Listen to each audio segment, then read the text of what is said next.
Bismillahirrahmanirrahim. Assalamualaikum warahmatullahi wabarakatuh. Alhamdulillah. Assalatu wassalamu ala Rasulillah wa ba'd. Pemirsa Marhaban TV di mana saja berada, alhamdulillah kita bisa berjumpa kembali dalam pembahasan kitab Al-Usul As-Salasah, 3 landasan utama yang ditulis oleh Syekh Muhammad At-Tamimi rahimahullah. Pada pertemuan yang lalu telah kita jelaskan arti Islam, dan agama Islam itu memiliki 3 tingkatan. Tingkatan yang pertama adalah Islam, dan Islam itu adalah amalan yang berhubungan dengan yang dilakukan oleh anggota badan yang dibangun di atas 5 rukun, yaitu syahadah la ilallah Muhammad Rasulullah, mendirikan sholat, menunaikan zakat, saum, dan haji ke Baitullah. Nah, pada pertemuan sekarang, pertemuan yang ke-8, kita akan menjelaskan atau akan memahami tingkatan yang kedua dari agama Islam, yaitu iman, tingkatan iman. Dan tingkatan iman ini lebih tinggi daripada yang sebelumnya. Qala al-muallif, berkata penulis Syekh Muhammad At-Tamimi rahimahullah, al-martabatu tsaniyatu al-imanu wa huwa bid'un wa sab'una syu'bah. Fa'alaha qawlu la ilaha illallah wa adnaha imatatul adza 'anit tariq wal haya'u syu'batun minal iman. Wa arkanuhu sittah, an tu'mina billahi wa malaikatihi wa kutubihi wa rusulihi wal yaumil akhir wa tu'mina bil qadari khairihi wa syarrihi.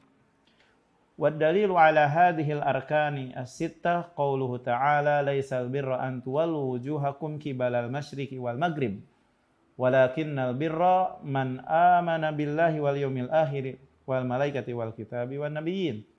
Wa dalilul qadari qauluhu ta'ala inna kulla syai'in khalaqnahu biqadar. Ya. Al martabatu tsalisatu al ihsan wa huwa ruknun wahid. Wa huwa ruknun wahid wa huwa an ta'budallah ka'annaka tarah fa illam takun tarahu fa innahu yarak. Wa dalilu qaulu ta'ala innallaha ma'al ladzina taqaw wal ladzina hum muhsinun. Wa qauluhu wa tawakkal 'alal 'azizir rahim alladzi yaraka hina taqum wa taqallubaka fis sajidin innahu was-sami'ul 'alim. Wa qauluhu wa ma takunu fi sya'nin wa ma tatlu minhu min Qur'an wa la ta'maluna min amalin illa kunna 'alaikum syuhudan ittufiduna fih. Pemirsa Marhaban TV di mana saja berada, kita sekarang mulai menerjemahkan dan menjelaskan secara singkat. Syekh rahimahullah berkata, al-martabatus tsaniyah, tingkatan yang kedua, yaitu di antara tingkatan agama Islam, al-iman, keimanan. Ya, keimanan adalah lebih tinggi, tingkatannya lebih tinggi daripada yang sebelumnya, yaitu Islam. Kenapa? Karena tingkatan yang kedua ini berkaitan dengan keyakinan hati. Makanya kemudian saya berkata, wahwa, yaitu iman itu bid'un wa sab'una syu'bah, ada 70 lebih cabang. Fa'alaha qawlu la ilaha illallah, cabang yang tertinggi adalah perkataan la ilaha illallah. Wa adnaha imatatul adza 'anit tariq, dan yang paling rendah, iman yang paling rendah adalah menyingkirkan gangguan dari jalan. Wal haya'u syu'batun minal iman, dan malu itu cabang dari iman. Pemirsa Marhaban TV di mana saja berada, iman itu memiliki cabang yang banyak, ada yang nampak dan ada yang tersembunyi. Cabang yang paling utama itu adalah kalimatut tauhid, la ilaha illallah. Ini kalimah la ilaha illallah adalah pangkal seluruh agama para utusan Allah dari awal sampai akhir. Bersama kesaksian bahwasanya Muhammad utusan Allah. Ini adalah pangkal agama yang dimana Allah utus dengan pangkal ini Nabi Muhammad sallallahu alaihi wasallam. Maka dua syahadat ini, syahadat la ilaha illallah dan syahadat Muhammad Rasulullah itu adalah satu pokok, satu bangunan, ya, satu bangunan yang merupakan tingkatan yang paling tinggi, dan cabang yang paling rendah adalah menyingkirkan gangguan dari jalan. Ya. Ini menunjukkan bahwasannya iman itu adalah perkataan dan perbuatan. Inilah madhab Ahlus Sunnah wal Jamaah. Kemudian Syekh berkata wa arkanuhu, rukun-rukunnya, rukun-rukun iman sittah, ada 6. Yaitu antu'mina billahi wa malaikatihi wa kutubihi wa rusuli wa yaumil akhir wa tu'mina bil qadari khairi wa syarri. Iman kepada Allah, malaikatnya, kitab-kitabnya, rasul-rasulnya, hari akhir, dan iman kepada takdir baik dan buruk. Nah, ini merupakan potongan dari hadis Jibril. Sebagaimana penulis saya akan menjelaskannya nanti. Dan yang dimaksud dari keimanan di sini, yang dimaksud iman di sini adalah keyakinan. Dan iman dengan atau meyakini 6 rukun secara global, 6 rukun secara global adalah fardu ain bagi setiap mukallaf. Adapun mengetahui 6 rukun dan meyakini 6 rukun secara terperinci itu merupakan fardu kifayah. Akan tetapi barang siapa yang mengetahui sesuatu dari yang terperinci tersebut wajib untuk meyakininya secara aini, secara individu. Nah, jadi rukun yang pertama adalah iman kepada Allah. Rukun iman yang pertama itu adalah iman kepada Allah, meliputi iman akan keberadaan Allah, iman kepada kerububian Allah, iman kepada keuluhian Allah, iman kepada nama-nama Allah dan sifat Allah. Rukun iman yang kedua adalah iman kepada malaikat, yaitu mengimani segala apa yang dikabarkan oleh Allah dan Rasulnya tentang malaikat, dari mulai nama-nama mereka, sifat-sifat mereka, dan pekerjaan-pekerjaan mereka. Di dalam Al-Quran dijelaskan hal ini. Banyak sekali penjelasan di dalam Al-Quran yang menjelaskan tentang pekerjaan para malaikat. Di antaranya adalah yang menyampaikan wahyu kepada para utusan Allah seperti Jibril. Begitu pula yang mencabut, yang diwakilkan untuk mencabut nyawa. Dijelaskan di dalam Al-Quran. Ya, sebagai pekerjaan mereka, para malaikat. Kemudian rukun yang ketiga, rukun iman yang ketiga adalah iman kepada kitab. Iman kepada kitab itu meliputi keimanan kepada segala apa yang Allah turunkan. Dari kitab-kitab yang kita mengetahuinya dan kita tidak mengetahuinya. Kita imani. Kita meyakininya. Dan sungguh kita telah mengetahui di antara kitab-kitab yang Allah turunkan itu adalah Taurat, Injil, Zabur, dan Quran. Dan Quran adalah seutama-utamanya kitab yang membenarkan apa yang sebelumnya. Yang menghapus sebagai nasih kepada yang menghapus kepada kitab-kitab yang sebelumnya. Kemudian rukun yang keempat adalah iman kepada para utusan Allah. Iman kepada utusan Allah itu ada iman secara global kepada semua para utusan Allah yang dikisahkan kepada kita atau yang tidak dikisahkan oleh Allah.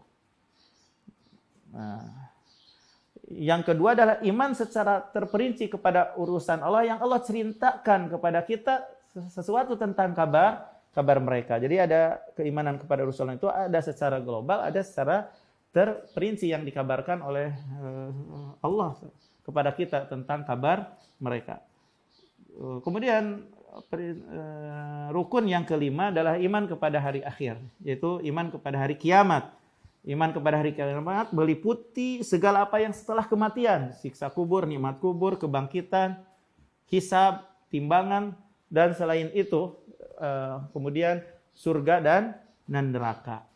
Kemudian rukun yang keenam adalah iman kepada takdir. Meyakini bahwasanya Allah telah menentukan ketentuan makhluknya dan telah menulis segala apa yang akan terjadi. Dan iman kepada takdir ini ada 4 tingkatan. Iman dengan ilmu Allah kepada segala sesuatu yang lalu, ilmu Allah kepada segala sesuatu, dan diantaranya ilmu Allah dengan perbuatan hambanya, ketaatan para hambanya, dan kedurhakaan hambanya. Yang kedua adalah iman dengan catatan Allah. Dan yang ketiga adalah iman dengan keumuman kehendak Allah. Yang keempat adalah iman bahwasanya Allah yang menciptakan segala sesuatu. Tidaklah seseorang itu beriman dengan takdir sampai mengimani 4 tingkatan ini. Pemirsa Marhaban TV di mana saja berada, kemudian Syekh rahimahullah berkata, wad dalilu ala hadhil arkani sittah qauluhu ta'ala, dalil yang keimanan kepada 6 rukun ini adalah firman Allah Ta'ala, laisal birra, bukanlah kebaikan, antuwallu wujuhakum, memalingkan wajah kalian, menghadapkan wajah kalian, kibalal masyriqi wal maghrib, ke arah timur dan barat, walakinnal birra man amana billah wal yawmil akhir wal malaikati wal kitabi wan nabiyyin. Kan tetapi kebaikan itu adalah orang yang beriman kepada Allah, kepada hari akhir, malaikat, kitab, dan para nabi. Ya. Wa dalilul qadar qaulu ta'ala, dalil keimanan kepada takdir adalah firman Allah, inna kulla syai'in khalaqnahu biqadar. Sesungguhnya segala sesuatu kami ciptakan dengan takdir. Kemudian saya melanjutkan tingkatan yang ketiga, ya. Al-martabatus tsalisah, tingkatan yang ketiga di antara tingkatan agama Islam, al-ihsan, yaitu ihsan. Dan ihsan itu rukunun wahid, hanya satu rukun saja. Ihsan merupakan tingkatan yang tertinggi dari tingkatan agama.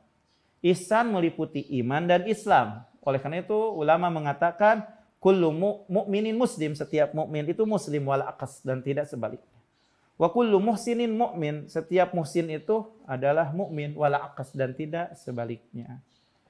Ihsan dijelaskan oleh Syekh seperti apa yang dijelaskan oleh Nabi SAW dalam hadis Jibril. Bagaimana yang dijelaskan oleh Nabi SAW dalam hadis Jibril. Dan ihsan yang diperintahkan oleh Allah, ihsan adalah diperintahkan oleh Allah kepada hambanya. Dan Allah Subhanahu wa Ta'ala menyanjung kepada yang ihsan dalam kitabnya. Ya, dan ihsan itu ada 2 macam. Ihsan kepada makhluk dengan berbagai macam kebaikan. Itu yang pertama. Ihsan di dalam amalan, ihsan dalam perbuatan, inilah yang kami maksud. Itu menyempurnakan amalan sesempurna mungkin. Ya. Wahwa, yaitu ihsan itu adalah anta'budallah ka'annaka tarah. Anda beribadah kepada Allah seolah-olah Anda melihatnya. Jadi artinya menghadap dalam beribadah kepada Allah seolah-olah Anda melihatnya. Kita para hamba tidak melihat Rabb kita di dunia. Akan tetapi para hamba kita semuanya akan melihat Allah Subhanahu wa Ta'ala pada hari kiamat. Kalau di dunia kita semuanya tidak melihat Allah Subhanahu wa Ta'ala. Akan tetapi seorang mukmin yang jujur akan baik di dalam beribadahnya kepada Rabb-nya. Dia beribadah seolah-olah melihat Allah. Dengan penuh rasa takut, harap, menghadap, tunduk, menghinakan dirinya kepada Rabb-nya. Nah, barang siapa yang berada dalam kondisi ini pasti akan menghadap di dalam beribadah. Fokus di dalam beribadah. Puncak kejujuran, puncak betul-betul menghadap kepada Allah Subhanahu wa Ta'ala di dalam beribadah. Kalau kondisinya seolah-olah Anda melihatnya. Kemudian fa illam takun tara fa innahu yarah. Jika Anda tidak bisa melihat Allah, maka Allah melihat Anda. Kita semua tidak melihat Allah. Akan tetapi Allah melihat kita. Maka selayaknya kita sebagai seorang muslim menghadirkan pengawasan Allah. Maka dengan menghadirkan pengawasan Allah, menyaksikannya Allah kepada kita, menyebabkan kita merealisasikan ibadah dan kesempurnaan dalam menghadapkan diri kita di dalam beribadah kepada Allah Subhanahu wa taala. Kemudian saya melanjutkan wa dalilu qaulu ta'ala, dalilnya adalah firman Allah taala, innallaha, sesungguhnya Allah, ma'al ladzina taqaw wal ladzina hum muhsinun, bersama orang-orang yang bertakwa dan orang-orang yang baik. Kebersamaan di sini adalah Allah menjaga, Allah memenangkan, Allah menguatkan. Ya, arti kebersamaan ini, Allah bersama, Allah akan menguatkan, Allah akan memenangkan, Allah akan menjaga. Siapa? Mereka orang-orang yang bertakwa dan orang-orang yang ihsannya yang baik. Inilah yang dimaksud dengan kebersamaan Allah secara khusus. Bagi siapa? Ya bagi orang yang bertakwa dan bagi orang-orang yang baik. Wa qauluhu, dan firman Allah Subhanahu wa taala, wa tawakkal 'alal azizir rahim alladzi yaraka hina taqum. Bertawakallah kepada Allah yang Maha Gagah lagi Maha Penyayang, yang melihatmu ketika kamu berdiri, wa taqallubaka pisan dan bolak-baliknya kamu dalam sujud, innahu was-sami'ul alim, dia Maha mendengar lagi Maha mengetahui. Artinya sandarkanlah hati Anda, pasrahkanlah semua urusan Anda kepada siapa? Kepada yang melihat Anda. Dan ketika Anda berdiri dalam beribadah, yang melihat Anda ketika sujud dan bersama orang yang sujud, maka hendaklah Anda bertawakal kepadanya. Pasti Allah akan mencukupkan Anda. Ini arti, ini dalil yang menunjukkan bahwasanya jika Anda tidak melihatnya, sesungguhnya Anda dilihat oleh Allah Subhanahu wa ta'ala. Dan juga dalil yang lain yang dibawakan oleh penulis, yaitu firman Allah Subhanahu wa taala, wa ma takunu fi sya'nin wa ma tatlu minhu min Qur'an wa la ta'maluna min amalin illa kunna 'alaikum syuhudan id tufiduna fi. Tidaklah Anda dalam satu keadaan di antara keadaan-keadaan agama dan dunia, wa ma tatlu minhu min Qur'an, dan tidaklah kamu membaca Al-Qur'an, wala yang Allah wahyukan kepada Anda, wala ta'maluna min amalin, tidak pula kamu mengerjakan satu amalan, illa kunna 'alaikum syuhudan, kecuali kami melihat, menyaksikan kalian, mengawasi kalian. Ayat-ayat ini ya menunjukkan kepada kita tentang kedudukan ihsan. Bahwasanya Allah Subhanahu wa taala melihat hamba-Nya dalam segala urusannya, dalam segala kondisinya. Allah hadir untuk mendengar ucapan hamba, melihat tempatnya hamba, mengetahui rahasia hamba-Nya dan yang terang-terangan, rahasia dan yang terang-terangan. Nah, tatkala seorang hamba menghadirkan ihsan, kedudukan ihsan ini salah satu sebab yang menyebabkan menghadapnya seorang hamba kepada Rabb-Nya, jujurnya seorang hamba dalam beribadah, dan sempurnanya seorang hamba di dalam beribadah. Namun, tatkala lalai dari hal ini akan mengakibatkan malas untuk beribadah. Nah, para pemirsa Marhaban TV di mana saja berada, nah, seorang mukmin itu adalah orang yang beriman bahwasanya Allah melihatnya. Ya, akan tetapi perlu dibedakan antara iman dengan perkara ini dan antara menghadirkannya. Menghadirkan Allah, selalu mengawasinya, melihatnya. Kebanyakan manusia itu tidak menghadirkan perkara ini, padahal ini adalah kedudukan yang sangat agung. Nah, kedudukan ihsan ini bisa direalisasikan oleh orang yang sempurna, yang dari kalangan orang-orang yang beriman. Untuk pertemuan kali ini mungkin dicukupkan sekian saja, dan insya Allah nanti kita akan menjelaskan dalil dari sunnah hadis Jibril yang menjelaskan bahwasanya agama Islam itu 3 tingkatan, itu Islam, iman, dan ihsan. Ya. Demikian pada pertemuan kali ini yang bisa disampaikan. Ya. Mudah-mudahan bisa bermanfaat dan bisa dipahami. Wa sallallahu ala nabiyyina Muhammad. Subhanaka Allahumma wa bihamdika asyhadu an la ilaha illa anta astaghfiruka wa atubu ilaik. Wassalamualaikum warahmatullahi wabarakatuh.